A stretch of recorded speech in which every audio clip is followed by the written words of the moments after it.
What's going on, everybody? Welcome to another episode of Opinionated Off-Topic. I'm here with Carlos Mojica, owner, co-founder of Opinionated Media, and I'm here with Riley White, owner of Keep It Classic Vintage. Yes, sir.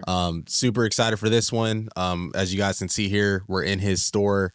Been open for maybe a year now, or getting close to it, or We've been open for 4 months. oh wow, 17 okay. weeks. Okay, it feels like a year. I feel like, because I've been seeing all the behind the scenes, all the content you guys have been posting. But no, I'm excited for this one. This has been a long time to come, and I've met you.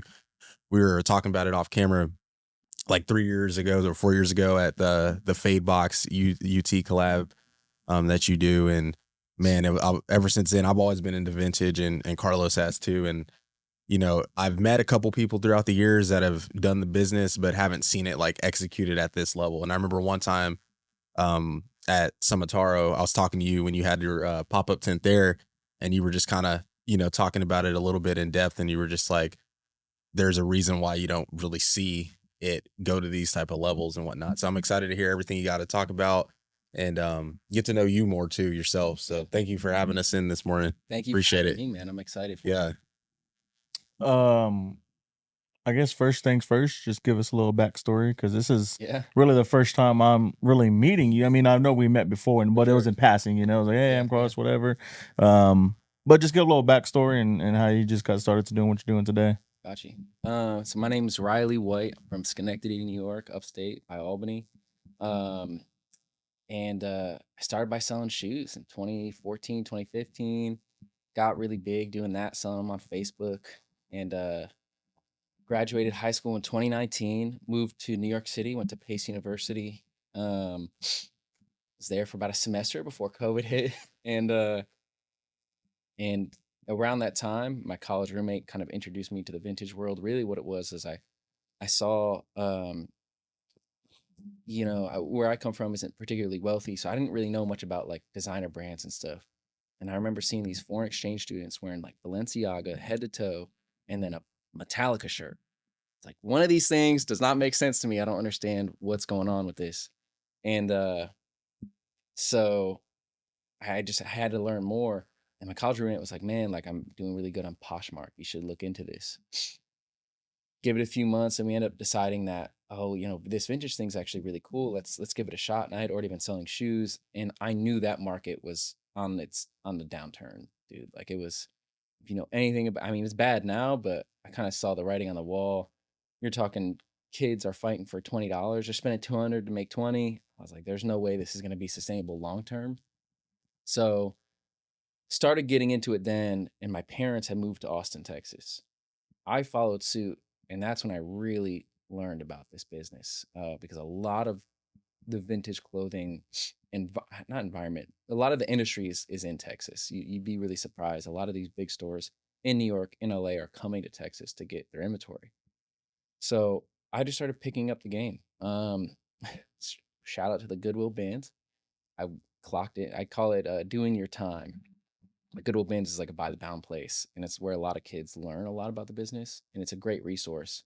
But it's the velvet handcuffs, if you will, because you can stay there your whole life. It's great. But and you can learn a lot about the business there if you choose to, or you can kind of let it make you complacent. And so I spent my pretty much all of COVID. I went back to school for about a semester, decided that wasn't for me. In November of 2023, no, in November of 2021, 2020, golly, these years. No, in November of 2020, I dropped out. God, it's bad. In November of 2020, I decided to drop out of college. Well, I really was trying to get into UT, and we'll get into that. I wanted to get into UT, and I really put my pedal to the metal with the vintage business, and I was like, I think the real opportunity is here. I have an opportunity to learn something new every single day. It's a growing industry, and it just makes too much sense. Statistically speaking, this year you're going to throw away 80 pounds of clothes. On the other side of that, we're wearing styles that are usually 18 years old, is the general rule of thumb.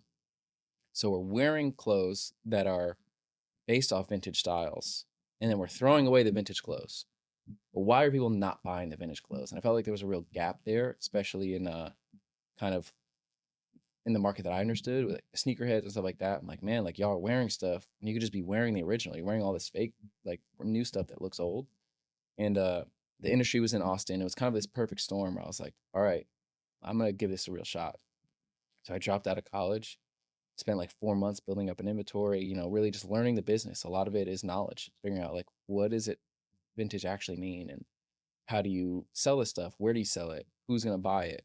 What's good clothing? What's bad? What's not gonna sell? You just have to do your time, I guess is the best way to put that. And yeah, March of 2021, launched Keep It Classic, and it's it's been a roller coaster ever since. Yeah, one of my friends, he does thrifting. He sells online thrifting, and he said, I forgot how he exactly said it, but he said a way you could tell if it's like vintage or not is by the stitching, because it used to be a thicker stitch or something like that, or double stitched, or Single stitch is generally a rule of thumb, but like you can't take anything too serious. yeah, I don't know how to put that, but like there's always outliers. There's always exceptions to that rule. But generally, like, if you look at a t-shirt and it's single stitch, chances are it's probably vintage. But there is modern brands like Polo Ralph Lauren and like Emilio Door who do single stitch to this day. And then he said back then, like an extra large now. I mean, back then extra large is smaller than like an extra large now. Yeah. For sure. Yeah, because Definitely. there's been times in the past where it's like, I'm trying to get like vintage OU gear and it's like XL order if it's like a medium. You know what I'm saying? Yeah. It happens all the time. And you got to think that Yeah. cotton could be 30 years old. Mm-hmm. You wash and dry that stuff 100%. enough, it's going to shrink. Yeah. Yeah. Yeah. What?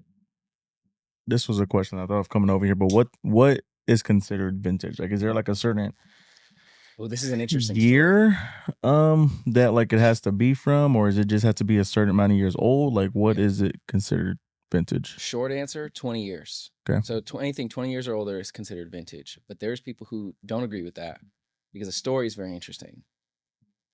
Back in the day when eBay started, back in like the 90s, most people don't know this, but eBay and Amazon were like on the same level for a long time. People thought eBay was actually going to be bigger than Amazon. And people were listing clothes and they needed a rate to differentiate between the old clothes that were being listed and new brands that were listing their clothes. And some guy just goes, 20 years is the number. It was arbitrarily chosen by some random employee at eBay. And now it's considered industry standard. But there is definitely some people who've been selling vintage longer than that who don't agree. So it depends on kind of who you talk to in terms of, but generally 99% of people in the industry will accept that 20 years or older is vintage.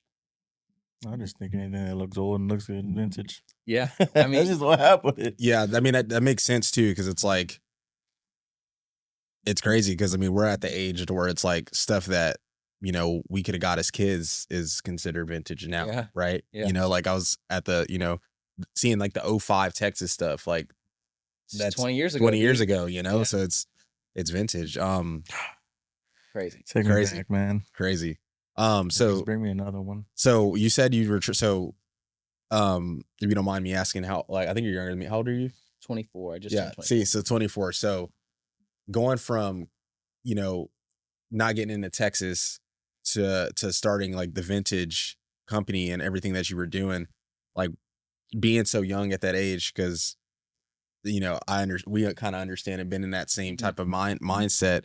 What were like some of the struggles that you had off rip? Like, were you just immediately focused, or did you already kind of like see the vision where it's at now, or did you was it more of just kind of a hobby at first? Interesting. It was never an option to be a hobby for me. And I guess the best way to put that is like, because I'm an all or nothing kind of guy. Mhm. To be really honest, I'm a very black and white in that way where, man, I hate to tell it seems so cliche, but like where I grew up, it was like you didn't have many ways out. Our school was pretty good, like education wise. I could have gone the education route, play sports, sell drugs. Those are options. Mhm. So it's just like staying there wasn't much of it was the Detroit of upstate New York in a way. And I was like, man, I got to get out of here. And I tried school. It wasn't for me. So at that point, once I realized like, man, I'm not going to be able to stay in school much longer. I was like, I have to take this serious. So I have to make it work. So I moved down here, and then my parents were like, you can just stay with us. I was like, if I stay with you, I'm gonna get complacent. Like I'm just gonna let this ride. So I stayed with them for like 2 months, and I moved out. As soon as I had the first chance I had to move out of my parents' house, I left. And so I moved out of my parents' house when I was like 19. Well, I guess I moved out to go to college, but lived with them for about 2 months. And then I really just took it. I took it very serious from the get. Did I have the vision? Not at all. But I had the work ethic. And I think there's a lot of people who are a lot smarter than me, who have a lot more resources than me, that done a lot more than me in life at my age. But you're not going to work harder than me. And that's kind of like the one thing that I was like, I can control this. So I just put my foot to the floor and sent it. When you were buying all this stuff, did you have a job, or this was your job, and the money made off this is what you used to buy new stuff? It all started with one pair of shoes, and this is all sneaker money. Is the best way to put it. I had one job in high school. Was a landscaper and maintenance worker for a women's shelter in upstate New York, shoveling snow, doing all that fun stuff, and then would sell shoes on the side. And this is all sneaker money. It all rolled over. So in 2020, I decided to kind of just sell pretty much everything and took all that money, put it back into vintage, and then it's just the nice thing about this business is it's a pretty low barrier to entry. Like you could get in and make $40,000 this year if you really wanted to. Getting past that point is very difficult. But you could go to the Goodwill bins, find the stuff, sell it online. There's a set market for it, and if you can find it, it'll sell. So that was pretty straightforward. Honestly, the flipping and just kind of like turning it into more and more money. And then during COVID, dude, I was selling anything I get my hands on just to like make a buck, dude. Pools, Nintendo Switches, anything I could do to make $1 so I didn't have to like get a real job, I guess, was like, I was like, I'm finding a way to make $1. So, And two-part question. Mhm. One, everything you buy, is it in person or do you shop online? And then, well, I'll let you answer that one first. Yeah, I buy it anywhere and everywhere. So anywhere I can get it, I'll get it. Do you have like a certain place you go to for online, like somewhere that you just trust? I guess eBay. Besides that, Well, eBay, Depop, Grail, these are all trusted marketplaces. They're pretty solid. And then there's like other online sellers like with their own websites and stuff. 100%. Yeah. and now, do you kind of, you just said that 2020, whatever you can get your hands on, you're gonna sell. Mhm. Now, since you're in the storefront and you know the game and you've been successful, do you still kind of pick everything, or do you kind of pick and choose now what you want and what you want to sell? Like when you go to these places or when you're looking online, like, okay, this is what I'm looking for today. That's an interesting question. If you find money on the ground, you're gonna pick it up. That makes sense. So if Yeah. I can make money on it, I'll grab it. Right. Okay. Like, but I'm not necessarily like, if I'm only gonna make a few dollars on it, I'm not gonna grab it. If that makes sense. Yeah. So definitely when I'm like sourcing, I'm more so looking for the store and what I know is gonna move in store and what people are looking for, what's trending right now. I mean, 6 months ago I wouldn't touch a polo quarter zip, and right now, dude, if I don't have quarter zips in store, it's a riot. So, it's funny. It's ever changing. It changes every single day. I mean, there's some standards I have, like you won't catch me selling Y2K in here. I'm not selling Affliction. I'm not selling South Pole. Like I can't get behind it. But definitely, I mean, just the other day I got an Arc'teryx backpack. I mean, I'm not selling that in store. We have an eBay storefront as well. There's lots of layers to our business, and one of them is we do sell on eBay directly. And I mean, when you find an Arc'teryx backpack for $30 and the retail is $250, I'm gonna grab it. Like, Yeah. I'm not gonna leave it there. So That's crazy. Is that like was that just a big backpack back in the day? no, Arc'teryx is like the hiking brand. Yeah. It's like brand Okay, new. yeah, It's yeah, like a brand new backpack. Yeah. Got you. Okay, interesting. Damn, there's just I'm trying to like layer everything. Okay, so kind of once you get everything rolling, when did you know that, okay, I have something here with the business, like let's start expanding on it? Because you just mentioned that the business has multiple layers in the business. So when did you realize, okay, I gotta continue to sell online, but now I can start hosting pop-ups and being in the community, and then eventually obviously rolling into, the storefront and things like that. And then, Yeah. like you said, finding a backpack that you can resell that isn't necessarily vintage, but it's another layer to your business. Well, that was the first thing I did. Really, was I was at the so I say I spent that time with those velvet handcuffs at the good old bins. I spent a year picking up everything. I would just show up at Open, and I would grab as much things as I thought were interesting. I put them in my cart, and I'd sit there and I'd look them up on eBay. What is this selling for? Anything, vintage or not. DVDs. I mean, I remember I'd find little tricks like, okay, a bread maker. So you can't test things at the bins. You can't like test to see if it works. And the bread maker might be worth money or might not be. But you can pull a bowl out, sell that on eBay. Random things like that. I just spent all this time trying to learn little niche tricks to figure out, okay, how can I, make a living off of this? So a lot of that tended to be vintage because it was what I had the eye for. And I knew the style was really interesting, but I was just a reseller at that point. For the first year, it was really just reselling whatever. And then I grew my online business. So Depop, eBay, and Grailed. Excuse me. So I grew the eBay business, or the online business, Depop, eBay, and Grailed. And then I started doing pop-ups. So a lot of those guys there who were also at the bins with me, were doing pop-ups and stuff. At the time it was like Revival Coffee on 7th Street, which I don't think is around anymore. And Trent Avery, shout out to Trent Avery, we're hosting markets, and they let me set up, did my first market, borrowed my dad's truck, and I was kind of hooked from there. It was just the sales made more sense to me in person, and I felt like there was a stronger community in person than online. The online business was very impersonal, and it was exhausting, dude. I couldn't. It's not for everyone. Some people do very well, but the constant picture taking and listing and that side of the business wasn't something I found a ton of joy in. And I'm like, if I don't like this, then why am I doing it? So started doing markets, and that really flipped the switch for me to start doing markets. And then shortly after, when I first moved here, I met Carlos from Fadebox. Like the first person I met when I moved to Austin. I went to Kicking It because I was like, maybe I'm gonna get a job at Kicking It. And I'm like, yo, I need someone who's gonna cut my hair. I'm just moving to town. Like, dude, I'm opening a barbershop next week. I was like, this is sick. And I met with those guys, and they were just cool. They all dressed nice, and they're really cool guys. And they were like really big UT fans. I'm like, man, like people really care about UT here. And then I go to the bins, and everyone was leaving it there. I mean, you're talking about 05 national championship shirts, 1996, Big 12 champion shirts. They were leaving them at the bins. I'm like, this is $1. Like, this is $1 shirt, and you guys are leaving it here. I'm like, people have to buy this. And that's kind of when I had the idea. I tapped my good friend Tyler. I was like, hey, I think we can do this event where if we do all vintage UT stuff, I think people are going to find it really interesting. And kind of like I was talking to you guys before we started recording, at this moment, as I was transitioning away from just reselling everything, I'm like, well, how can I separate myself from this very crowded scene? I mean, you have people online selling everywhere. Lives were really big at the time. Like people were selling, what's that shirt with the genie? Oh man, whatever, it doesn't matter. Shirts were selling for thousands of dollars on Instagram Lives. And like these people were like going super crazy. The whole market was blowing up.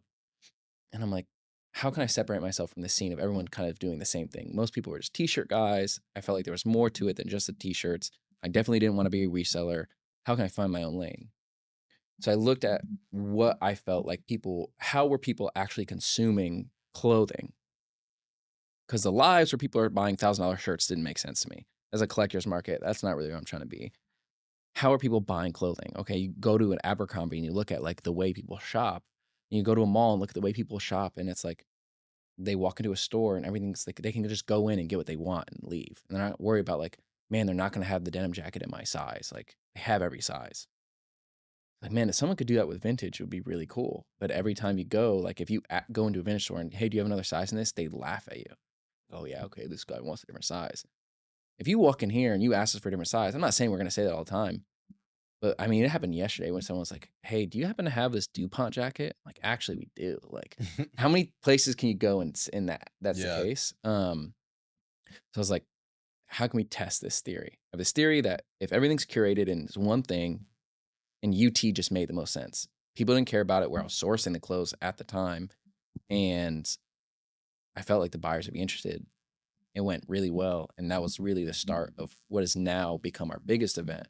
And shout out to Fadebox, man. They didn't have to let us host. They had just opened the Triangle at the time. It was January 28th of 2022. And they let us host our first one there. And we've been doing it twice a year ever since. Nice, yeah. I think that was their first shop, no?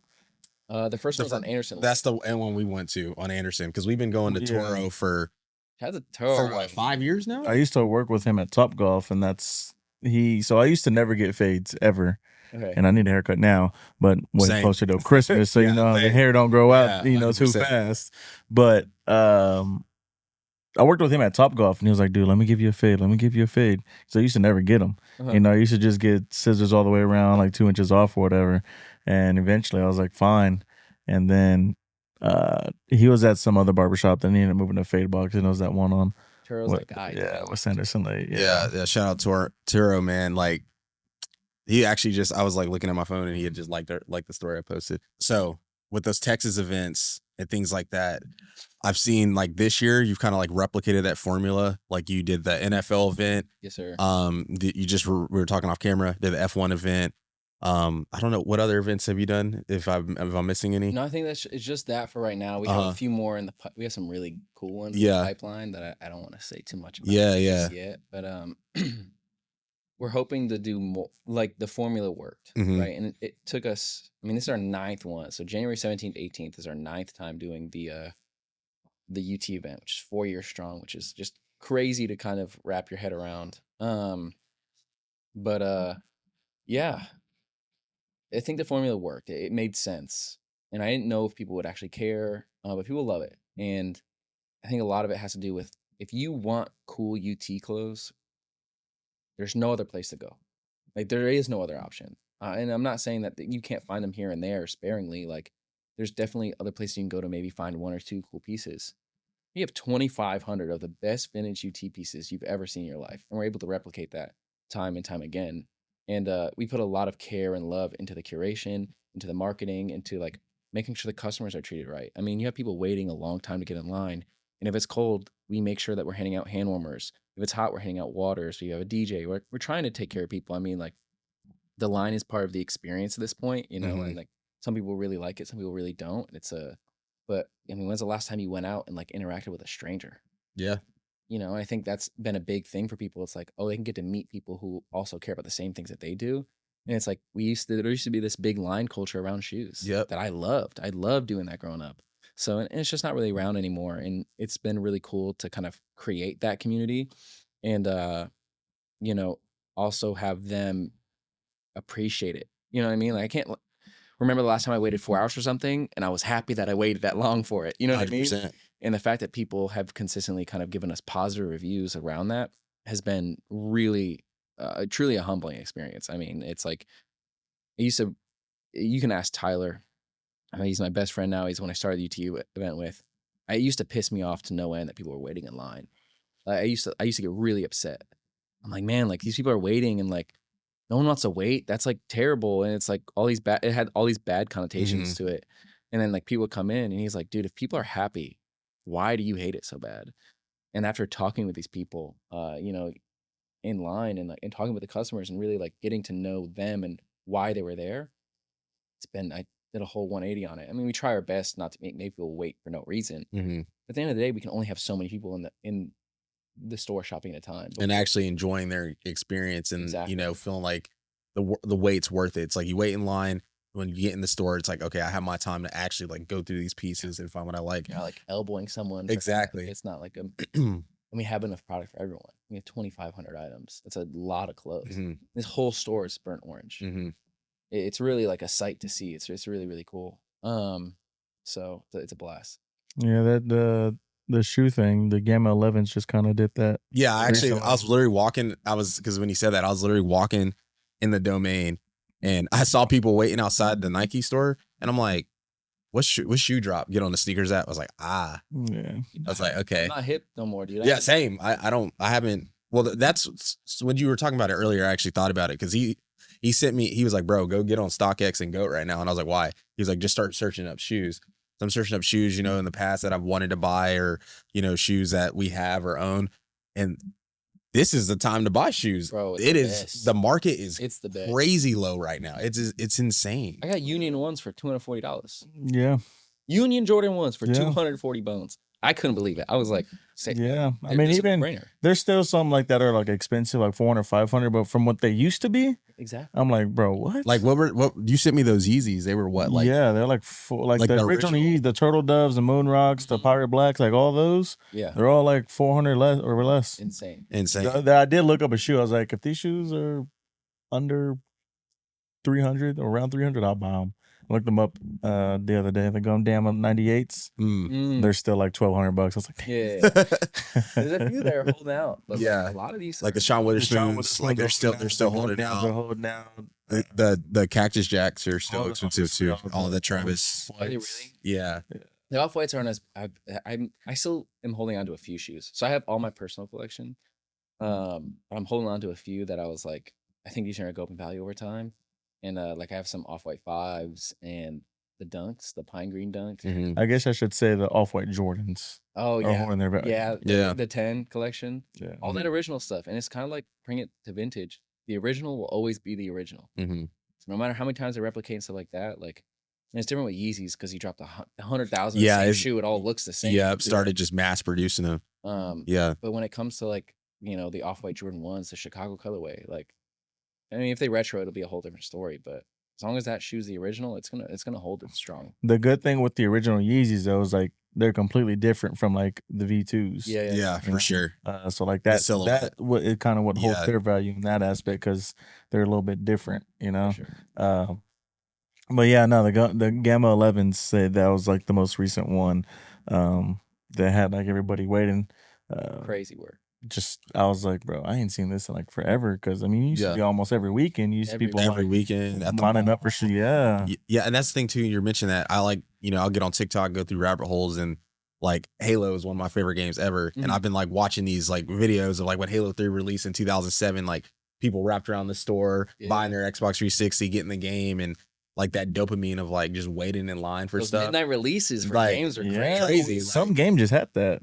Oh no, some game just came out and people were going crazy for the midnight release. I don't remember which game. Wasn't it the new Call of Duty? Was it? Nah, it wasn't that. It was I don't remember which game it was, but I remember seeing just people had like a long line outside of GameStop. Well, like the access now to everything is like you said, is this everything's online. You don't even need to go do that. Like you can pre-order a game a week in advance and then get off. You can work. pre-download it. Yeah, Yeah. like bro, that's that, and then crazy. just like turn on your computer, your Xbox or PlayStation, and it's already installed. I think what happened was back in the day, like when we would go to the Call of Duties, one, obviously the internet wasn't that big, but two, the pre-order like stuff that you get with it was way better than what it is now. The collectibles, Like you had like what was it? Black Ops 2 came with an RCXD car. Yeah. Modern Warfare 2 came with night vision goggles. Yeah. Like stuff like that. Like, and like that's why people wanted it. I'm sure Halo had some crazy stuff. And it's like if you're thinking about it too, like back then, it's like, man, I probably should held on to this because they're okay. So kind of rambling a little bit, but there's what's that auction show called that we watched on Netflix? Auction show we watched on the Netflix. auction show. What auction? Oh, you're talking what I'm about. Oh, yeah. Golden. Have you seen Golden auction? It's called the guy is his last name is Golden. Ken Golden. Ken Golden is his name. You've probably seen him. He's massive now. It's King of Collectibles. Yeah, so is the Netflix show. I recommend watching it because they're actually coming out with season 2 soon. I feel like it's like right up your alley. It's because I told him to watch it, and he was like, "Yeah, I'll watch it." And then it took a little for him to watch it, and then he watched it. He was like, "Bro, this show is crazy." So it's just it's kind of like how it's just interesting to what people spend their money on. Like that's why I was like intrigued on it. Like, bro, there's no way somebody buy this. And what people like keep. Like this one person had like the original iPhone in a box. Oh yeah. Like never opened, like sold it for like $15,000. The original God, what's it called? So there was a Mac watch. It wasn't an Apple Watch, it was a Mac watch. And you can hold your computer memory on it on the watch. And like somebody had that. Somebody had like the original Mac. It was, Yeah. Like it doesn't even look like a real computer. Like he had it like, and it, like, it's crazy. So and it was one of, because back then, Steve Jobs used to sign stuff on the, like they would have something on it, then he would hand sign at the bottom. And eventually they stopped doing that. And it was one of few pieces, like that computer is one of few pieces where he's actually signed. That's crazy. And the guy had like the Steve Jobs like signature, bro. The show is insane. yeah. All right, I'm gonna have to. Yeah, watch but I this. think it's like right up your alley because it's like all these collectibles and like obviously like you're in vintage and you even have like, you know, we were talking about the VHSs and stuff. So like outside of the clothes, like what are kind of some other markets you kind of dabbled in? Because like he's real big into like sports cars and stuff like that. Is there like any other markets that you dabbled in, or stuff's kind of just came across to you and it's like, oh, maybe I'll see, like there's obviously a market for everything. So I'm just curious, like outside of the clothes, has there been anything that you dabbled in, or is there anything that you want to at some point? I think you'll be really disappointed. I am vehemently focused on what I have in front of me. 100%. I mean, like,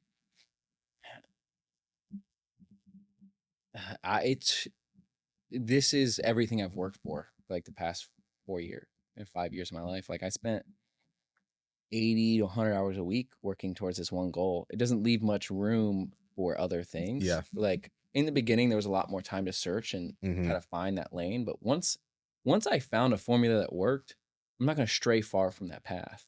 You know what I mean? Like it's like, it's the Luka versus Kobe mentality.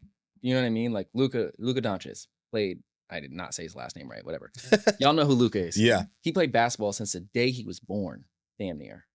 Kobe played every sport, right? And it's like, which direction do you want to go?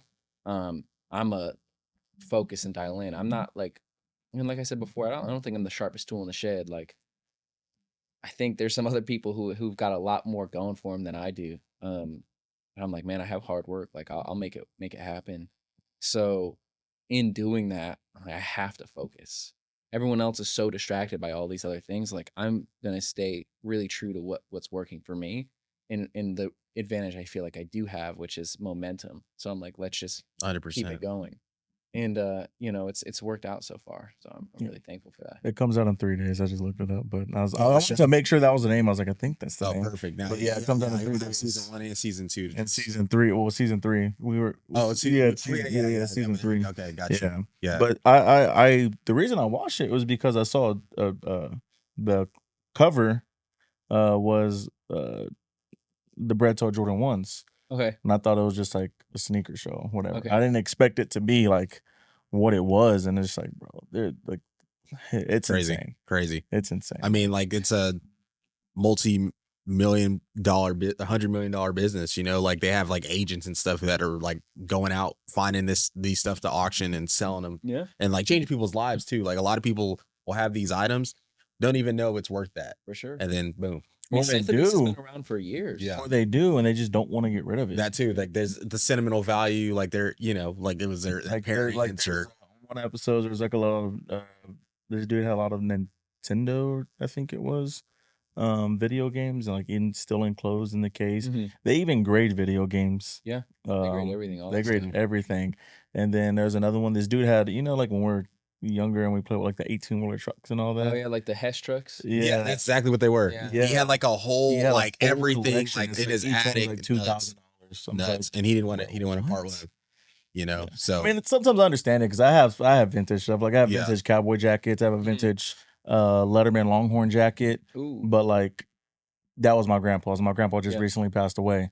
So like I hold on to that. For sure. The vintage Cowboys jackets, they're all starters. Mm-hmm. And then those are my dad's, and he gave those to me. So like I'm holding on to that. Yeah. Like, I'm not like, so like it could be something like that. Obviously they might not say it in the show, but like there's stuff like that all the time that like happens. We're like, it's a sentimental value. I'm not giving that away. Definitely.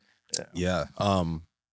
So one of the items that I felt like you had this year at the Texas pop-up was the Carhartt Texas jackets. Oh yeah. So talk to me about those. Were those like made, or were those found, or like how'd you? Because like I feel like that was the cool thing that you did with that. Like you took something that people like and already wear, and you like made it special to a certain fan. Definitely. So they do make Carhartt Texas jackets. Got you. Those ones, some were and some weren't. Okay. So basically, there's a small collection. I want to say it's from like 2013 or something. This is technically not that 20-year mark, but old enough at this point to where they're secondhand. You can't go out and buy them new. I think you can, but Carhartt has changed all their styles since that time. So like the Detroit jacket, which is the really popular, it's similar to the style of jacket I'm wearing now. It has like a fishtail in the back now versus, you know, the vintage styles don't. Minor details, but the silhouettes aren't quite the same. So they have vintage Carhartt Texas Longhorns jackets, just like a white Longhorn here. And I was like, man, these are really cool. And they'd always sell out. Every time we'd only get like one or two a pop-up and they'd fly. And I'm like, man, this would be really cool if I could recreate this, but like, what am I supposed to do? Like, there's not much I can do about that. And then I started my buddy Denim Cowboy Alex does a lot of patchwork stuff for us. And he brought me these UT patches, which were the pennants from 63, 69, 70, and 05. And I was like, man, these are really cool. Like, where can I get my hands on those? I try to figure out more about them. Speaking of trading cards, 2011, I want to say it was Panini or one of those card companies, or Topps, one of those two. They did a Texas Longhorns box set. It was all Texas Longhorns players. And if you bought the box, you got one pennant. And they're limited. There's only like 5,000 of each pennant, around that number. And so once I learned, I was like, oh man, these are limited. I bought all of them. I mean, I damn near bought every single one on the internet for about a year straight. I bought all these pennants. And I was like, I don't know what I'm going to do with these things. So I just had them. And I was like, maybe I was sitting on them for like 6 months to a year. And then I kind of had this idea. And that's when those two ideas of like, okay, we have these card jackets that are selling really well. I have these pennants. Like, what can I do with these that's going to be really cool? And so I found some vintage, just Longhorn patches, like the white ones, which are impossible to find. I mean, just white Longhorn patches are like, I found a bunch of dead stock vintage ones, and those were so difficult to get my hands on. So we kind of put them on there. We sew them onto these jackets. We like turn them into like this Letterman style Carhartt jacket. It's this unique mix of like Texas Carhartt, and it's like a Letterman jacket, but it's on a Carhartt. It's really cool. And I mean, people loved it, and I thought it was really cool. When I make something like that, or if I'm going out of my way to do something, the F1 pop-up, for example, I'm not going to measure I'm not going to measure its success based on what other people say about it. It's got to be cool to me, and that's really my baseline, and that's all I care about. People will like things, people won't like things, but if you're doing it for the enjoyment, if you're doing it for the people, you're just gonna be disappointed, right? And so yeah, I just thought it was cool, and that was a win for me. It's like, this is something really cool, it's something really unique, it's something I'm not seeing other people do. So let's give it a shot. Like, let's do it. And it turned out that people happened to like it a lot too, which was a win. So yeah, it was really sick. I'm really proud of how those came out. We actually have another batch sitting right there. And excited to do that again this year and see, because apparently, dude, I mean, this one guy, he bought the black active jacket, which is the hooded one. Someone offered him like $600 off the back for it at a game. I was like, and you didn't take it? Like, what are we talking about? That's insane. We definitely are not charging nearly that much, but it's cool to see, you know? Yeah. Yeah, I mean, obviously he doesn't know, but he could have came about another one. Yeah. Actually, I don't think we have another black one this year, so yeah, not on that size. Yeah, I remember when, and that kind of takes me to pivot to the marketing side of things, because, you know, I like when you guys are doing tech stuff, I'm sending Carlos everything. Like, you guys do you do so well, just like laying everything out. Like, not only do you like break up not only the videos or the pictures for like, these are the shirts we're gonna have, these are the hats, these are the jackets, but when I saw that Carhartt, I was like, man, like, I'm an OU fan, and I saw that and I was just like, man, like, I would buy that. You know what I'm saying? That's cool. It's really cool. So, you know, going through like the marketing aspect and things like that, because I see there's so many vintage pages, like people start up thrift stuff, they resell stuff, but it's just like photos of the clothes and that's it. I like the approach that you guys are taking to it. So you're actually like taking the content seriously. You're making reels, you're making photos, you're doing the behind the scenes. Like, I bought a vintage store, like this is episode 6, episode 7, and you're like taking people through the journey and seeing that. So kind of talk to us about like how y'all go about y'all's content. This business sucks. It's hard. It's Mhm. really, really hard. I mean, any other business, you can buy an item, market it really well, and sell it 1,000 times. I can sell it once. And we don't have that great of margins on a lot of this stuff. I mean, people think like I'm making millions of dollars. I'm thrifting this stuff for $1 and selling it for 100. If I'm selling something for $100, chances are I paid 50 to 60 bucks for it. Like, and that might seem like a lot, but like I only can sell it once, right? And that's a big deal. Like people don't realize resellers get a lot of judgment. And they're like, oh, you're like stealing from people and stuff like that. They view it as like a grimy business. I'm like, what do you think Target and Walmart does? Yeah. Like that's all they do. What do you think Costco is doing? They're reselling these items. Like it's like I'm not stealing from anyone, and if anything, I'm paying more than 90% of other people are in this business, because we do have the ability to sell product. So if I can make a fair offer to the seller, anyways, I'm getting way off track here. No, you're good. We get a lot of slack for Mhm. the type of business that it is, and saying that to say this business is really really difficult, and I wanted to share that process and be really honest with our customers. It's just like, look, like I think a lot of people have a certain perception of what this business is like and what it is, and I want to show you what it's really like. Because like I said before, you can make $40,000 a year. You can make $40,000 a year pretty easily in this business.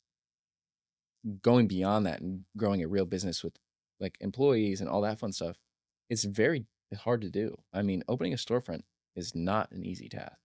Um, and making sure it's successful and people are actually showing up. Like there's a lot of moving parts that people don't think about.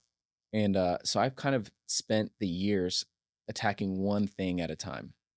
The first year was like, what's my niche? Like, where do I feel like I separate myself from other businesses? And then the next year was like, okay, how can I get product in a more efficient way? Okay. And then the third year was like, okay, how can I sell this better? And it's like, okay, markets. And that's when I started doing a permanent pop-up where I was there every weekend. And then the last 2 years has been a huge focus on mostly Instagram, but marketing in general of going like, how can I create real value for a viewer, right? Like at the end of the day, I consume a lot of business media, and a lot of companies moving forward are you kind of you can become a decent business without it, but you're really going to have to become a media company. Honestly, Yeah. it's you have to learn how to produce your own content, how to engage your audience in an interesting way. How can you engage with your customers in an interesting way? Because at the end of the day, people aren't just walking into businesses for no reason anymore. That's just not the landscape we're in. People are saying brick and mortar is dead. It's not dead. People actually want and are craving in-person experiences. That's why I open a store. I'm very much a believer in the future of everything, right? I think people who are like naturally pessimistic about these things set themselves up for failure. But like the world is moving a certain direction, and you either get on board or you don't.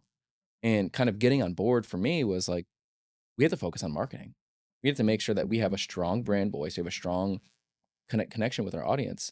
And I'll say it, and I've been saying it the whole time. I don't think I'm the smartest person ever. I was just like, all I have is me and what I know and my authentic self. And how can I portray that in an interesting way?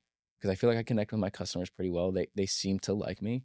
I like my customers, and we talk about clothes and all this other stuff in life. And I'm just like, this is why this is really interesting, because I love this. And that's the big thing is you know, if you don't love what you do, then why are you doing it? And I really love the clothes. I really love all the details about this. And being able to share that with my customers, it was really interesting at pop-ups. How can I transition that into, you know, a more mass form? So it's pretty natural for me. It's not easy. I mean, constantly struggling with that. And then I had a really good assistant who really helped, Andrew. He worked for me for about 8 months, and he was phenomenal. And he really helped kind of shape how we did more of the behind the scenes stuff. And that was a lot of fun. So I forgot what your exact question was. No, that's a perfect answer. Right. So doing the content and all that stuff, how you're kind of talking about your community and things like that. Like how much do you think that organic media and just like showcasing all that stuff has elevated and helped the business? Tenfold. I mean, it's the ultimate lever. Truly. I could have the best product in the world in the store at the best price possible, but if no one knows about it, it doesn't matter.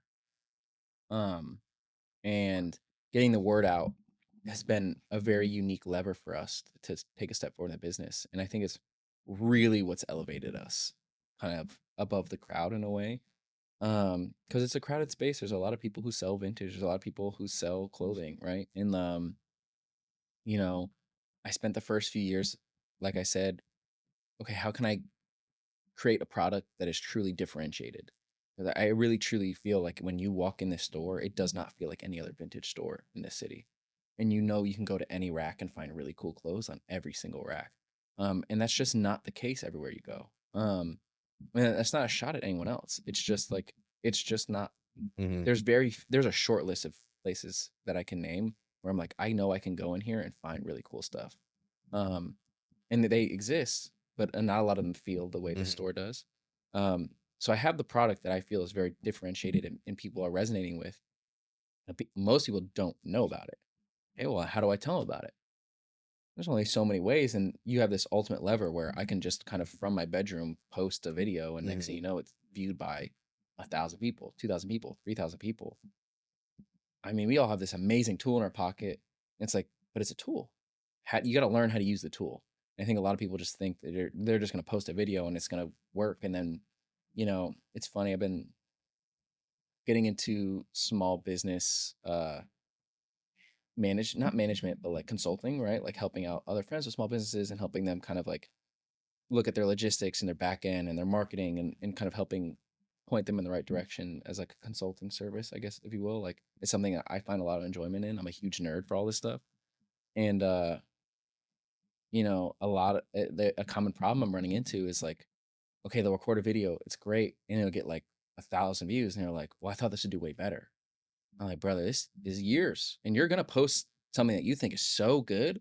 And it's going to get viewed by like 200 people and it's going to flop and die. And you're going to be really disappointed. But if you put your whole stock in that one video, but it's a momentum thing. It's posting every day, every other day, consistently creating good content. And it's a slow moving force. And it's been really interesting to see as people kind of post one thing and it doesn't do very well. And you're like, oh man, why is this not performing well? I'm like, okay, let's work on the hook. It's a tool, right? Like, a saw is great, but if you're cutting your hand with it, it's not that good. Yeah. You know what I mean? It's kind of like that's the way you have to look at it. It's like, okay, this is a tool. How do I use this tool to benefit my business? And you get better with it over time. I mean, roofers take 20 years to become experts, and you have to become a master electrician, to become a journeyman. It's like 8 years or whatever. Yep. These things take time. You have to look at content in kind of online media in the same form. Like you're not going to be an expert the moment you walk in. You can be damn good. I mean, a big thing, like I think about Andrew, why he was so successful so early, I think had a lot to do with Andrew. It was my assistant, or was my assistant rather. Mhm. I think part of the reason he was so successful is he went to film school. Yeah. So he had a leg up, but he Mhm. still needed to take that time. And it took time for me to shape kind of like, okay, we need to think content first. Mhm. You're not shooting horizontal anymore. We're shooting vertical. Mhm. I know you hate it because you're like, it's as a purist, it's like, oh, we don't shoot that way. Yeah. I'm like, dude, you have to shoot vertical. If you're not shooting vertical, you're losing. Mhm. Like you're behind the ball. People consume media through their phone like this. Yep. So how can you meet people where they're at, not in an idealistic form? Yeah. On the business side, how much does location of a business like this help you sell more product? It's everything. It's everything. And I think it's really funny. We spent a lot of time, and I guess people look at my age and it doesn't really seem like I'm that old or have that much experience, but we spent a lot of time. I could have got a store 2 years ago easily. Like I had multiple opportunities to sign a lease and move in. And I took my time. I took my sweet time getting a storefront. One, because a lot of these businesses you look at are owned by like 5 people. They're splitting the money a bunch of different ways. And that was not going to happen with me. I'm too aware of how finances and all that stuff actually works. And it gets dicey once you're starting to split things 4 ways. Unfortunately, that's just kind of the way it is. And it's great when things are going well, but if it's not going well and you're splitting money 4 ways, it causes some problems. And there's ups and downs in any business. So I took my time, built my business with a strong foundation. Okay, Our online business is working well. Okay, now our pop-up business is working well. Okay, now our B2B business is working well. We do wholesale to other storefronts and things like that. Now we have all of these different layers where I have a solid business. I have a business that's actually functioning well without the storefront. Now I need an and one, right? If I'm going to do this, it has to be better than the opportunity I already have. So finding just a storefront wasn't going to work for me. Back to a sneaker store, thought it was a good idea, looked at it, did the math, figured it out, wasn't going to work. Okay, start looking for a storefront. Find a really good storefront on 6th Street. Look at the lease, look at the lease, look at the lease. You know, landlord's a jerk. Sign an LOI. We're looking at the thing, and this guy's, okay, if you're treating me like a jerk now, how are you going to be when, you know, my heat goes out? How are you going to treat me then? Okay, that space doesn't work out.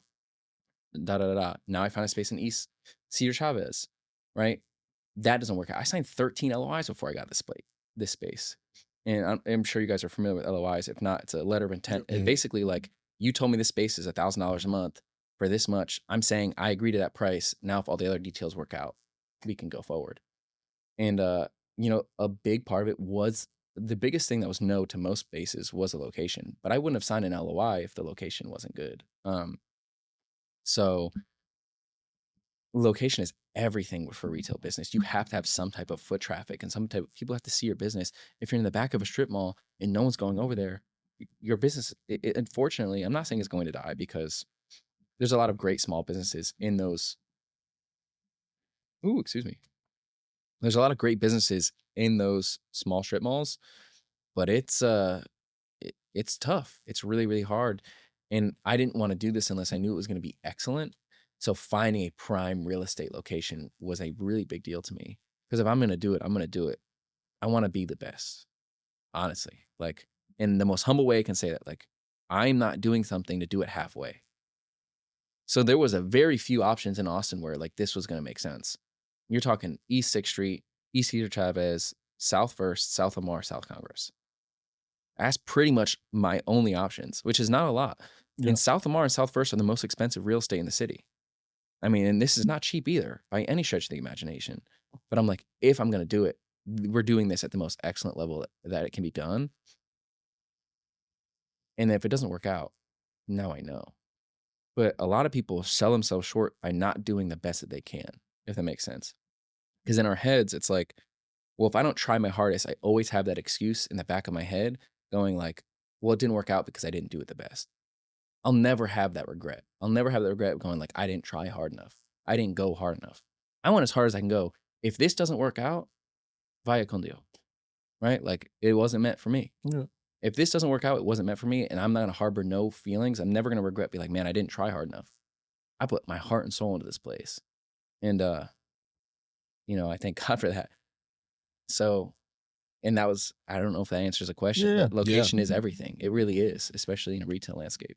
I mean, South Congress is, I would say, probably the most popular street name, just because everything on South Congress, or you can lease picture of the as well. Capitol. The picture of the Capitol. Yeah. So when it comes to like on South Congress, is there like a how far or up and down you want to be? There's also a lot of high-end stores on this street, and it's starting to become more like obviously it's not like a rodeo, but like that's kind of the sense you kind of get, you know, when you go like the Hermes store and all that. It's like further down. That's why I was asking, because it's like right off the water. It's like you drive a little bit more. And well, in an idealistic sense, I'd love to be down there by the water. This space down there, $50,000 a month, $60,000 a month. I ain't making $50,000, $60,000 a month, right? Like, you know what I mean? Like, I'm not making enough to be able to afford that. There's no way. And those are massive commercial, owned by other businesses, high-end brands, you know, that are gonna, you know, they're getting, even if the store, because a lot of times these stores like that, they're not even like profitable, but they're getting funneled from their corporation. Well, think about it like this: the billboard on South Congress is $30,000 a month. Yeah, that's crazy. $30,000 a month for the billboard, $50,000 for the retail storefront. Okay, we can have an actual brand. They don't care about making money. It's advertising to them. Hermes, Lululemon, Nike. Marketing budget. They don't care. It's marketing budget to them. They're getting free promotion. They don't actually have to make money out of these spaces. It's null and void for them. because Austin's such an up and coming city and they've pushed out all these small businesses, and you can say what you want about it. Like, I mean, a lot of people hate it and they're like, oh, the small business is dying and South Congress is losing its soul. And I agree. I think it is, but it's also the natural order of things. Eventually there's bigger fish to fry, but now the small businesses are moving further up South Congress. And my hope is that this area and that kind of this Old Torp area becomes that small business part of South Congress. It's unfortunate that it's not the downtown that it used to be, but that happens everywhere. Yeah. Nah, bro, not this fly. Austin, well, because I mean, I'm born and raised here, so I've been here. I mean, I've been here my whole life, and it's from buildings to people to vibe. It's not like anywhere close that it used to be. Like the slogan was always "Keep Austin Weird," and like that's what it was. But like that's not really the vibe of the city anymore. I feel like it's just more of a younger city, entrepreneurship, technology, stuff like that. It's not really, the small businesses, South Congress for being, something like that. And, you walk up and down and you just go to shop. Versus now it's like, all right, well, I can't afford Hermes. I ain't going in there. 100%. No, for real. And there's still a few out there. You have like Daughters is really cool. Daughters and Stag. Like those are cool stores, but they're not cheap. No. Right? But they are really cool. And there is some small businesses still surviving, but they're few and far between. It's not what it used to be. And like that's coming from someone who just moved here 6 years ago. And I understand that to a lot of people, like I'm the problem. Like at the end of the day, like, but my goal is not to extract value from the city and move away. Like I'm not like I live here. Yeah. I'm like me and my wife, we want to start a family here. Like this is home, right? Like I'm not planning on I'm not leaving, right? Like this is my spot. So if this is where we're gonna be, I want to become a community pillar here. And my idea is to, create a community here that is secondhand first, right? And that's the whole kind of goal behind it. I don't know if I necessarily said that, but my whole goal with this business is not like I'm not getting rich off this business. And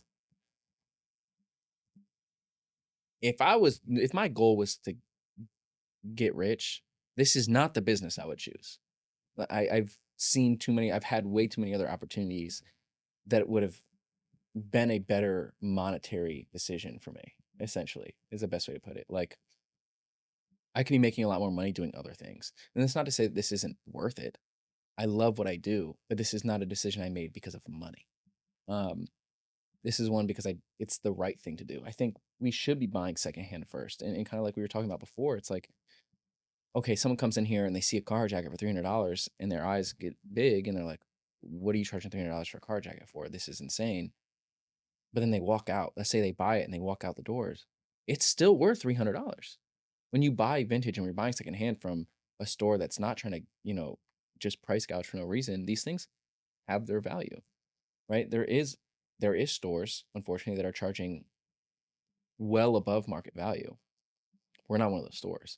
When you walk in here and you see something for $99, that might seem like a crazy amount to spend on a shirt. It might seem crazy to spend $750 on an 9-inch nail shirt. That's a lot of money. But go look at what those are selling for on eBay. A little bit more than $750.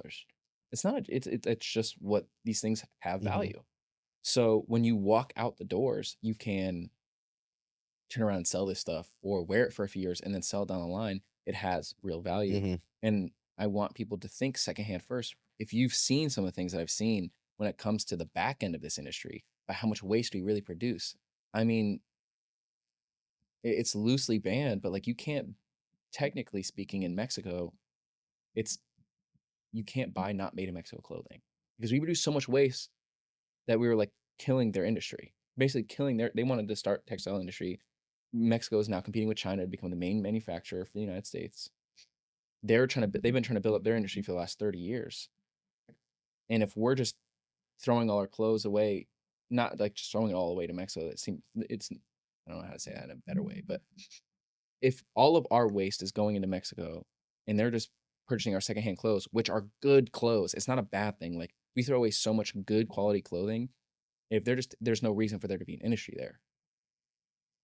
So they made it illegal, which it's still very prevalent. It's not very much enforced. There's actually a really good vintage scene in Mexico City. But anyways, um,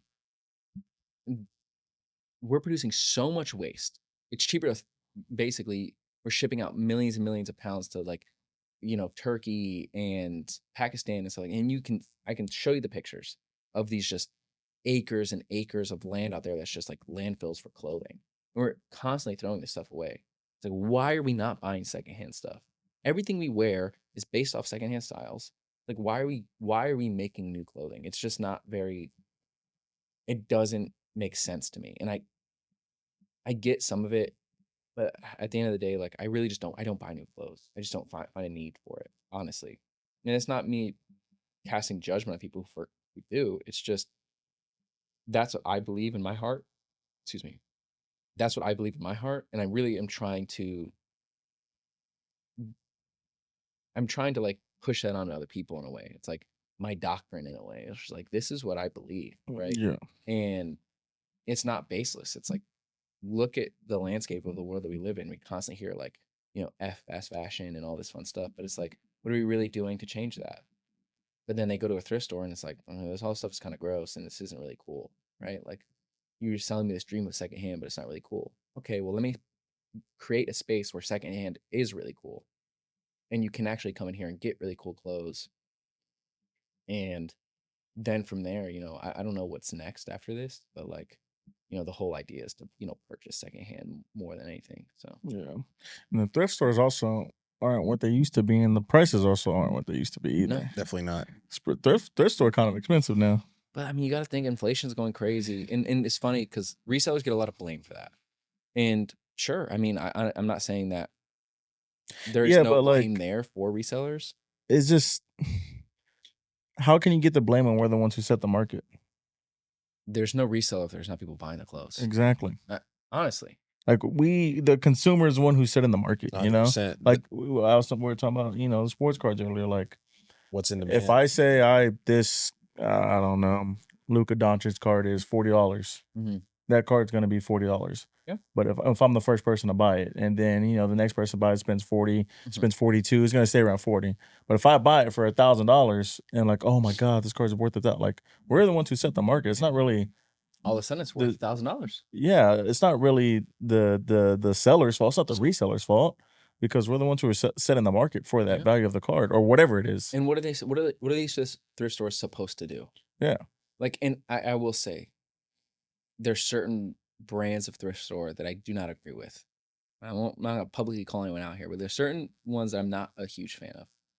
And at the end of the day, they're a business. There might be nonprofits, right? But they have, employees that they have to pay, and like, at the end of the day, and there's lots of grimy things going on behind the scenes with these nonprofits. A lot of them aren't as altruistic as they may seem like they are, but a lot of them also aren't as bad as they may seem. And a lot of people look down on Goodwill. Goodwill does a lot of good things for the community. And they really do quite a bit. And I think a lot more than people really give them credit for. And I will say, I can't believe I'm defending Goodwill here, but like they do a lot more than I think people realize. And, they're like, oh, your CEOs make so much money. I'm like, do you realize how much less money they're making working at Goodwill than they're worth in the free market? I mean, Goodwill's a big company. And when you're like this, because each Goodwill is run individually. There's no like big corporate entity of Goodwill. They're not all run by one person. You have different regions. So you have like the Southwest region is run by one person. But the person who's in charge of that is like a big CEO. And if he went to get a job somewhere else, he's making like $500,000 a year. If he went to work somewhere else, he's making a lot more than $500,000 a year. So it's a balance. It's just unfortunately, we live in America, and America's a capitalist society, and what you can look at that any way you want to, but it's a free market. And that's the way things are. And, you hope that other businesses come along to kind of fix that. And like, ideally one day I would love to open a thrift store and be able to charge lower prices. But it's an idealistic thing. I mean, rent's expensive. Employees are expensive. These things cost money. Like, businesses have to make money in order to operate. Yep, got to be profitable. You have to be profitable. And if you don't, right, it's like, okay, I could cut the prices in here in half tomorrow and have a crazy month run. I'm out of business next month. I'm out of business next month. Yep. So it's a balance. You have to toe the line between making money on the product and offering your customers the best price you can. And I try my absolute hardest to keep things reasonable in here. Like I'm not, like I said before, if I get things at a good price, I tend to price them lower. If I'm getting it, like sometimes I get things for a really good price. So I'm like, all right, let me cut this as low as I can and cut someone like a great deal. And they're going to like walk out of here super happy. You sold a starter jacket for like $19 yesterday. You know what I mean? You know, the retail on that jacket is probably like $200. But I got it for like, $10. So I'm like, all right, whatever. Just like let it fly. Like it's not something I'm super attached to. Like let's keep it moving, right? So I made my margin on 50%, call it a day, and they're happy, I'm happy. But it's if I was to just give everyone the best prices in the world, you no longer have a business. And I think a lot of people don't look at it that way, and they have this idealistic view of how they want the world to be. And I think it'd be great. There's things I want to say. But Yeah, for sure. It also doesn't help with the city that we live in, we just live in a very expensive city. Yeah, dude, it's like you said, on South Congress, they're charging $50,000 for a space, like for 4 walls and a roof. Yeah, That's like it. it's You should just pay for your own HVAC. anywhere you go, just in Austin in general, especially surrounding downtown, is just not going to be cheap. And if you're not in like the tech field or like, real estate or anything like that, startup culture, like it's very hard to, have a real sustainable business, and just like the money, the capital, the backing, like all that stuff now with AI and all the businesses we have here, like that's where a lot of people's interest is, or like a lot of people's that have the money that can back that stuff. That's where they want to put it, right? Yeah. And obviously you can't blame them, but yeah, like what he says, like, it's definitely difficult and stuff. The entire business scene right now is very, like I said before, I'm a huge nerd for all this stuff. I'm constantly consuming like business media and podcasts and things like that, talking to people in the business. And I have a good friend who's, I have some good friends in the AI scene. I have a homie of mine who's like starting an AI vintage business. And like, I'm very connected to this world. And it's just interesting to see how little any of these people know about running an actual business. Like, honestly. 100%. And like, that was my big thing for dropping out of school in the first place. I went to business school, Pace University. That's my business 101 class. And I had this amazing professor who brought in 6 entrepreneurs, these big entrepreneurs, like running huge companies, all divorced 3 times. All of them divorced 3 times, miserable human beings. I'm like, well, I don't want to run a business like that. I'm like, okay, like that's kind of giving me some direction here. Cause, and you asked me a question earlier, like, did you see this vision when you first started? Absolutely not. And I don't think anyone does. You can just start to figure out what you don't want to do. Yeah, that's true. And that's the biggest lesson for me was like, okay, rather than try to figure out, all right, I want to do this, I want to do this, I want to do this. It's like, okay, try this, don't want to do that. And like, try this, don't want to do that. And like, and that narrows your field. It makes things those decisions a lot easier to make. But I mean, I'm in this business 101 class. I'm like looking around, and I've been selling shoes since I was 13 years old. So I know what it's like. I was traveling up and down the East Coast selling, Jordans to people. And it's like you're tight margins, negotiating. It's like, it's a skill. You learn it over time. And I mean, dude, I'm looking at these kids. And I'm like, you guys can't sell anything. And it's not to pass judgment on them, but I'm like, all right, this is the landscape that we're in. It's like, you guys have this theoretical, idealistic version of what you think a business is, but none of you have an actual experience of running a damn lemonade stand. Try it. Give it a shot. Mow the lawn. I was that kid who was doing everything, mowing the lawn, shoveling the snow, selling the candy, doing it all. So by the time I get to college, I already know what it's like to buy, sell, trade, do all this stuff. And then you get into a business 101 class, and you're sitting next to a kid who's never sold anything in his life, and he's telling you about what it takes to run a business. And you're like, you read a textbook, dude. We're talking about 2 different things. I'm not saying there's not a skill set for that. But like, look at Warren Buffett. He does not hire MBAs. Yeah. And I'm pretty sure he was the one who sold, he used to sell stuff when he was a kid, right? Yeah. That's how I mean, he came from wealth, right? But Warren Buffett? Yeah. No? Okay, then he's the one who sold stuff as a kid, and that's how he basically started his career. It came from wealth, but he may have. I don't know. He used to sell I can't remember what it was. Was it candy? I think he did sell candy. It's a story all this time, dude. I feel like every entrepreneur sold candy at one point. Yeah, I think it was like candy or something. Anyways, that's how he like, did his business. Was starting young and selling candy or whatever it was, and then just kind of worked his way up. Real quick, general question. Mhm. Like, obviously you buy all these pieces and things like that. Talk about like the process of like treating a piece, like cleaning it, Mhm. prepping it, getting it ready. Yeah. Or if there's a piece that it's like maybe somebody that doesn't know how to correct it, they're like, oh, this is trash, I'm just gonna throw it away. You find it, you're like, oh, I could do something with this, I can clean it up, I can get it right. For sure. Like, what does that look like? Because I've always been curious about that.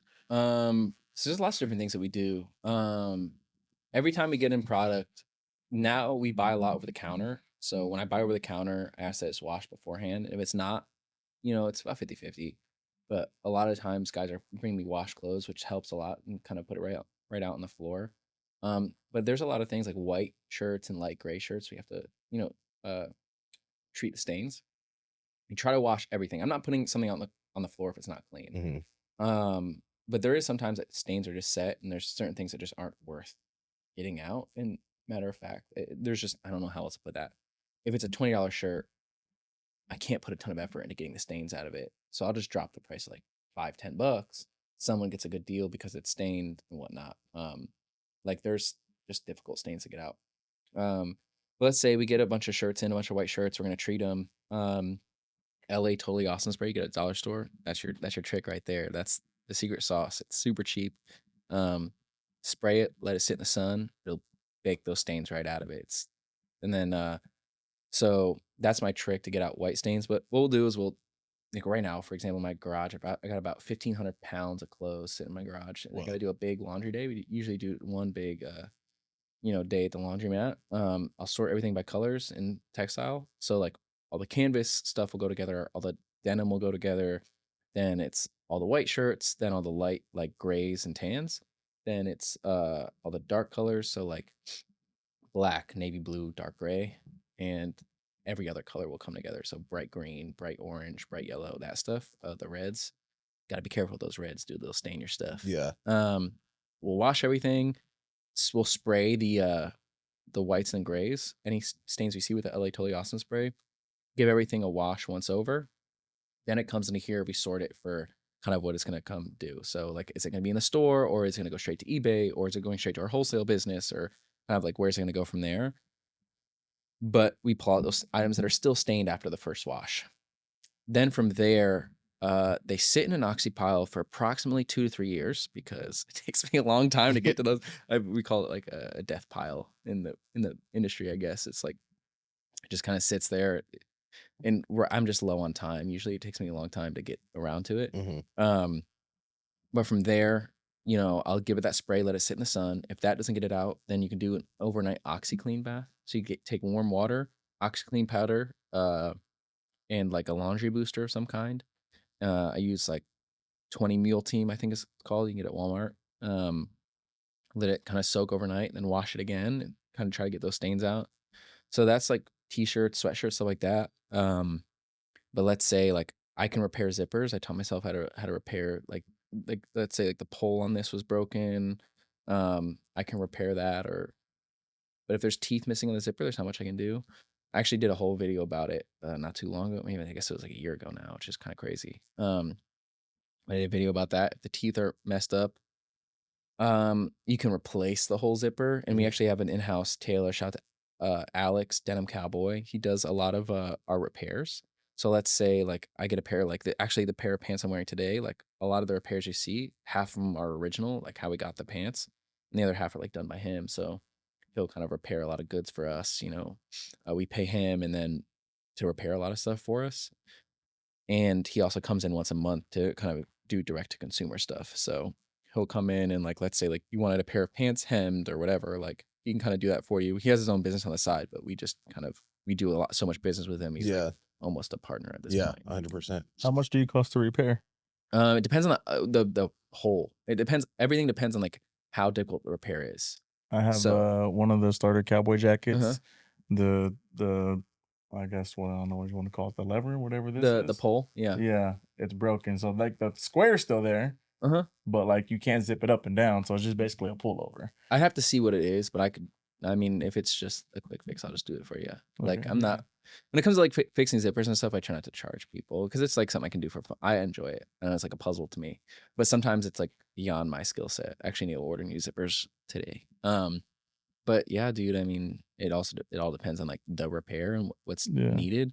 We try our best to repair the items, and like good wear is like these are really cool. Like the pants I'm wearing today, they're like 90s double knees that are like super like thrashed and worn in, and I think it's sick. You know, some people are Yeah. into it, some people aren't.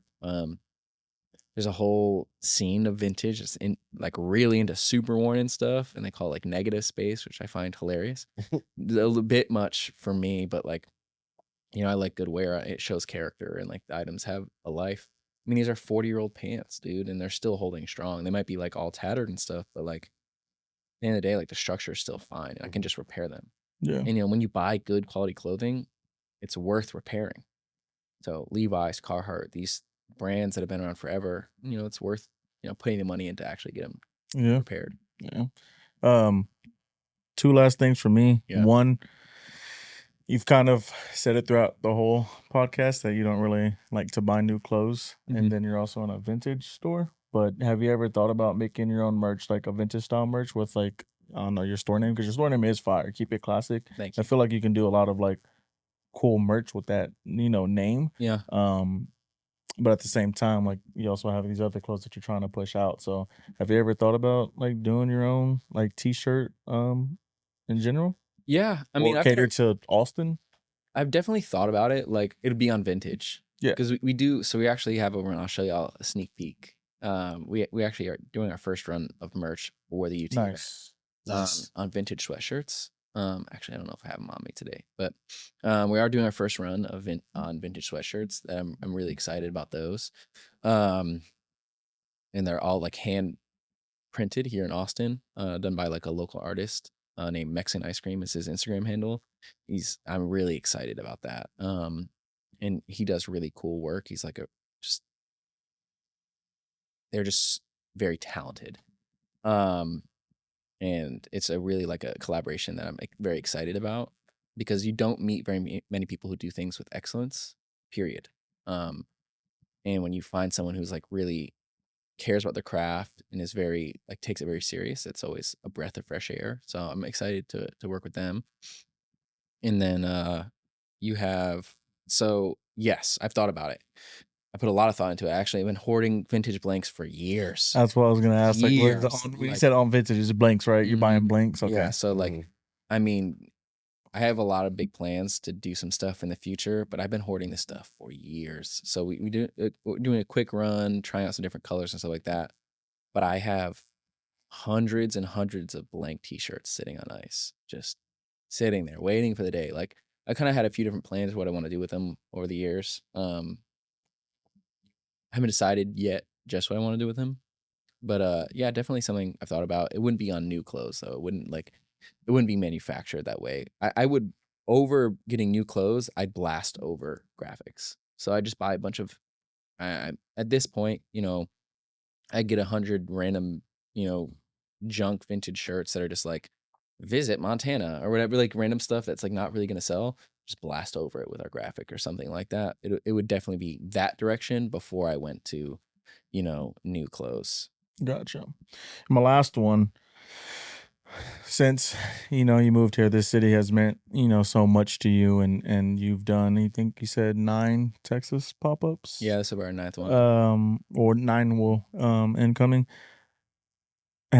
We live in a era where NIL is a thing. Yeah. With you know, these college athletes for whatever sport it is. Have you thought about, since you know the pop-ups do so well, and the city is, you know, especially now, just the way they've been playing these past few years, everybody, you know, rides for the Longhorns. Have you ever thought about doing NIL with any of the athletes? It's crossed my mind. It's funny you mentioned that. We had like 2 or 3 agents reach out. Not in our budget. These guys are expensive, dude. Yeah, it's really 100%. funny. It's way more expensive than you would think it is, and we do well, but not that well. Like we're not. I'm not like I keep saying this. I'm not getting rich off this. We do well. I'm happy with my lifestyle, but it's like, you know, I pay myself damn near minimum wage. Like that's just what I want to Try to keep the business. You got to keep the business afloat, You got right? to, yeah. Like, I mean, the one full-time employee we have makes more money than I do. Yeah. And that's always been the case. So I had to be really smart with what we use our finances for. And unfortunately, the NIL stuff is just out of our reach right now. We've been really lucky to have a few athletes that are friends of the store and they like what we're doing and they'll do it out of love. Like I remember we had Marcus Carr in here, you know, I think it was our third or fourth one. Like he did a whole photo shoot for us, which he was like the star basketball player that year. And we've had some really cool people come by the store. I mean, like Roshan Johnson shows a lot of love and Plays today. yeah. Bears play today. Yeah, We've had some like really cool people, you know, show a lot of love, but NIL, man, it's just a little out of our reach right now. I think. Even if it's for like, I guess a lesser sport, so to say, like baseball, basketball, because football obviously is right. You know, where all the money's going to. You know, that's where all the big bucks of the NIL is. But when you go like baseball, it's gonna be a little cheaper. Obviously, you know, soccer's not like as big, but like the women's soccer, just because you know that's the only soccer that we have. But something like that, the hockey team. Shoot, World Cups next year too. I just thought about that. I was like, you could do something cool for that. Yeah, but like we have a hockey team. I don't know if you knew that, but we have a hockey team. You know, just stuff like that. But something that has lesser NIL value. It's softball. still expensive. Still. So a shout out to the softball team. Vanessa and Maya were actually our first photo shoot. It was these two girls that were on the national championship team. I don't think Maya was on the national. Vanessa was. I don't think Maya was. I think Maya graduated. We haven't kept in touch, but they did like our first photo shoot we ever did, and shout out to them. It just out of love, dude. It's like kind of crazy. I'm not opposed to it. I don't want to say that. I would love to, you know, connect with some athletes and be able to do some cool stuff. It's just got to be organic. It's got to make sense. Like last year, we did a really cool video with this. I like to do things that make sense, that are really thoughtful and cool. And that idea just hasn't come to me. But like, let's say connect with someone on the softball team or the baseball team or whatever. Like Dylan Campbell, for example, he was on the baseball team, really good friend of the store. And we just never had a chance to work together. But like, would love to work with him on something. You know, I think he's playing for the Reds. No, Philadelphia. I think he's playing the for Phillies. I think he's on their AAA or team. the Pirates. I'm 90% sure it's the Phillies. Phillies, okay. I mean, he bought a Phillies shirt not too long ago, so I'm so hoping it's probably the Phillies. But you know, shout out to Dylan. I would love to like be able to work with him, but it would have to make sense. Like last year we worked with this. Oh my gosh, I'm drawing a blank. I want to say his name is Ian. Oh, I feel so bad. I don't remember his name. He had this video where he was like showing off his fits. He was like a UT student. He was like, oh, you know what I wore to UT? And he was wearing a damn Ohio hoodie. I was like, brother, we gotta fix that. Like, we can't. This does not make sense. We did this really cool video together, and you know, that just made a lot of sense. He had a super viral video, and I was like, let's remix this, and like, I'm gonna get you a UT hoodie, and like, we're gonna make this make sense. And it was like really cool. He was super happy to do it. It was like this fun thing, and it's just got to be organic. It's got to make sense. Like, I don't want to force anything. I don't like. Man, I feel like it's such a cheap cop out answer, but it's just like if it makes sense, if it's in God's will, it'll happen. Yeah. No, it's we know a few athletes, and we also, you know, are friends with an NIL agency. So like some of the numbers we know, like how much they make and how much they charge and all this and that, and it is a crazy price. But then you have like your other off sports who aren't as expensive, and you know, still at least baseball, softball now, because you know they've been hot. They just won the Natty, but they've been good with Mike White. And then baseball team is really good too. Yeah, we just lost to Wisconsin, and it's A&M in Wisconsin in the Natty. Unfortunate, but we're praying on A&M's downfall, guys. Oh, it's today, and they play today. They play in like 40 minutes, 45 minutes. Yeah, and then obviously the softball, but and then you know, baseball's just always been a staple for sure. You know, Texas, just because we've now second best team like school of all time. Yeah, you know, LSU. Then LSU's first. Okay. LSU, they just have the most natties. They have just the second most recently. natties, but just the dominance over time. Like that makes sense. USC ran the 80s and 90s. They have 12 national championships in baseball. Okay, which is insane. Okay. We have 6. LSU has 7. Yeah. But they're like our dominance over time Yeah. is more than Mhm. USC, I would say. Yeah, there was just They like have the most We've been titles. consistently like Yeah. top 5 for a much Yeah. longer. Versus they just have I mean, Yeah. I still say us just because of everything. Like we have the most first round draft picks. We have the most draft picks in general. We have the most playoff appearances. We have the most Omaha appearances. Just stuff of that nature. Yeah. But obviously we just don't have the titles to show for it. But Well, no. yeah, I went in 2009. It's hard to win, and it's so fun to go. Love baseball. So I played baseball all grown up. So So did I. love it. Dude. Yeah. So they've been pissing me off lately, but it's okay. Definitely would love the struggle with that. Think about how much these NIL guys are making. You are friends with the agency, so you know some of the numbers. I don't want to out anyone right here. So the money that you're going to spend with an athlete, it gets you the recognition of being like with the athlete. Mm-hmm. And then maybe like they're following the struggle is right. Man, I don't know how to say this in a nice way. How do I say this? It's strategic. You have to think about it strategically, right? Like when you're when you're spending money, right? Like there's an opportunity cost to every decision that you make. And unfortunately, I mean, like a lot of these sports, they have really diehard fan bases, like the volleyball team, the softball team, the baseball team, right? But really where the true value is in those top 1, 2, 3 players. Yep. Right? Like if you're going for the football team, you want Colin Simmons, you want Anthony Hill, Arch Manning. Yeah. Shout out to Colin Simmons, bro. He was at our last UT event. Super cool guy. Bro, I'm sorry to cut you off, but that jacket that homeboy made, the one we're supposed to do a podcast with. Oh, Soto and Co. Yes, Yeah. it's a 102 jacket because they're the only 2 who have it. But it's a Letterman jacket. Mm-hmm. Ricky, huh? I'm sorry. It was a Letterman jacket made out of like bull fur. Yeah. So shout out to Soto. The T is like out of bull fur. That's so tough, bro. It's fire. He wore it at for the press conference in the A&M game. Yeah, that jacket. That's so sick, dude. Yeah. Shout out to Soto. Soto's good people. 100%. But yeah, dude, like, okay, so your real value in ROI, right? Like you want that you're gonna pay these athletes for their name recognition, right? So you're getting the value out of being seen next to Arch Manning, Colin Simmons, right? Mm-hmm. So unfortunately, once you get further down the line, it's not that these guys are not as important, but they don't have that strong of a brand. Yeah. And the real brand there is the Texas Longhorns at that point, which it's, if I'm going to spend, the hundreds, thousands of dollars to collaborate with an athlete, I can put the same money into an advertisement or a video or something else and get more ROI out of it. Yeah. And that's not to say that these guys aren't important. Like I would love to collaborate with them. It's just a business decision at the end of the day.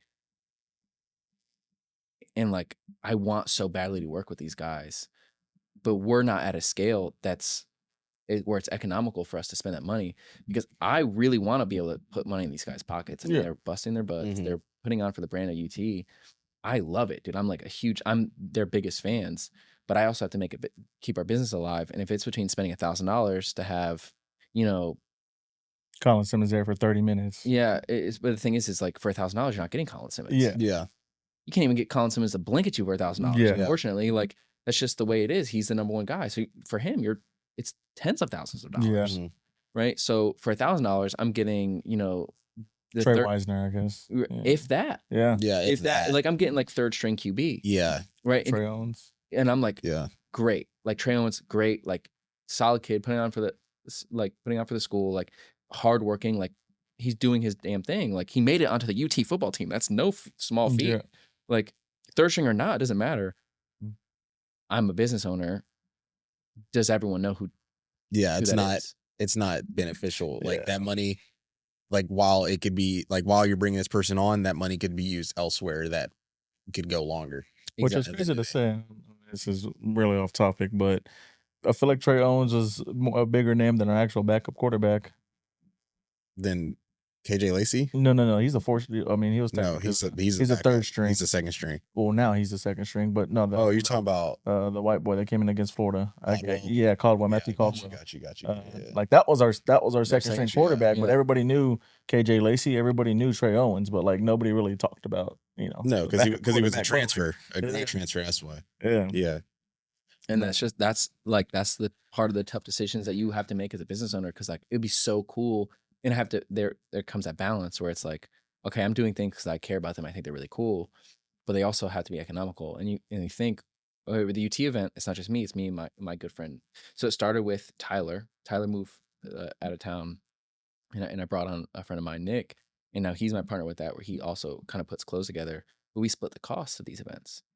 So I might be able to justify the $1,000 to get him on board, but then now I have to convince him. I'm like, yo, this is worth our money. And then if he's like, hey, bro, like that $1,000 can be spent on an Instagram ad targeted towards Austin. 100%. Yeah. It's like, there you go. The value is just like, okay, it's like one's going to get way more eyes than, One's going to get 400 customers through the front door. One is just really cool and has a possibility, right? It's a tough And decision. in the business, you got to go with guaranteed results, or what's going to get you the closest guaranteed results. Yeah, for sure. Obviously there's time to take risk and stuff, but you got to get to that point to where it's, worth it. And you have to operate on a brand level. And a lot of 100%. times, and I don't think UT wants to be associated with us. I don't know that to be true for a fact, but there was a point in time where we were supposed to be able to get on the football field to do a photo shoot. And someone knows about us and did not want us there because we're selling UT clothing, right? But if UT wants to collaborate with us, we love to collaborate with UT. We're working on a collaboration. This is the first time I say this on camera. We're working on something with the Spurs right now. Sick. Which is Spurs go? Very exciting. Especially now because with Wemby and like the team actually feels like they're going to be competitive again for like, in the playoffs. It's a young team. Yeah. And I mean, it sucks because I'm a Knicks fan, but you know what? I just beat us. I can't. We choked, man. We choked that fourth quarter. We couldn't make a damn bucket, man. But I do love the Spurs. Like, it's Knicks and then Spurs, and I'm rooting for both of them unless they play against each other. Both historic. And then it's Knicks. But I mean, Spurs have won championships. Knicks not so much. Yeah. It's okay. I will cry myself to sleep. We have the third most. Fourth most, like that. Yeah, rub it in. But we have something really exciting, and that's something I'm really looking forward to moving into. Is more like, not necessarily corporate sponsorships, but like these bigger brands, these bigger names are starting to understand the value of vintage. They're starting to get it. It's starting to make more sense. 100%. Especially for these sports teams, it's like, oh yeah, like this is our history, this is our legacy, this is all this gets talked about. Exactly. The logos for sports back then. Yeah, my God.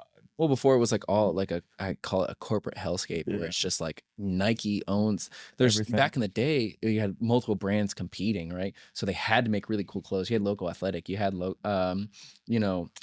Reebok. All these big brands are all making merchandise, sport specialties. All these brands are making really cool merch. Starter. Green Bay Packers are the only team in sports that own their logo or something like that. There's a household name out in Green Bay that like makes the uniforms for the Packers, and like that's like interesting. It's something along those lines. That's really interesting. Yeah. So, but they're all Packers are all about the community because the community owns the team. They don't have an owner. Think about like Green Bay. And no disrespect to Green Bay, but like what's over there? Yeah. But like they have like the most diehard fan base. The stadium is literally in the middle of a neighborhood. Exactly. I mean, it's like Wisconsin, dude. It's like, unfortunately, this might make some people upset, but there's not a lot going on in Wisconsin. No. Dude. Like 100%. But like Packers, dude, they go hard, and like they're a historic franchise, which is really cool to see. I wish my New York teams could do the same, but we can't. We have the big market. That's all we got. The Yankees. Yeah, we have the Yankees. Shout out to the Yankees. If you're a Mets fan, no thanks. But yeah, that's it for me. Again, appreciate your time. I know this was a long time coming. We've had this plan for many, many months, and we finally, got to do it. Yeah, football season winding down, so we're finally able to get back into. It's a dope spot. I love what you're doing with the place, even like the layout of everything, and the art that you do have in here. It's very fire. I appreciate that. So again, appreciate your time. I know it was an early morning, so You know, Yeah, appreciate that for sure. Anytime anyone get up in the early morning on the weekends, and, Yeah, you know, dedicated to the craft. It's always a pleasure. I love it, man. We got a whole work day ahead of us. Yes, Lots of work sir. to do. You know, the space is ever changing, and just constantly trying to update it, keep it fresh, keep cool stuff in the store, make it new for other customers that are coming in, and I'm just really thankful to you guys for having me. This has been a blast. You know, Of course. I'm just excited to see where y'all go. I think y'all are doing a lot of really cool things. We were talking a little bit before we started, but I think y'all are on the right path. I'm excited to see kind of you know, when I'm the smallest person on this podcast, you know what I mean? Like, I think before long. Hey, man, everybody's coming with us to the top, man. Everybody that's shown us love and, you know, allowed us to do this, because if it wasn't for, you know, the guests coming on here, what would we be doing, you know? It all takes a team to make this thing push, so 100%. Appreciate you. Yeah. But that'll do it for my boys over here at Opinionated Media. We'll catch y'all guys next time. Peace. Peace.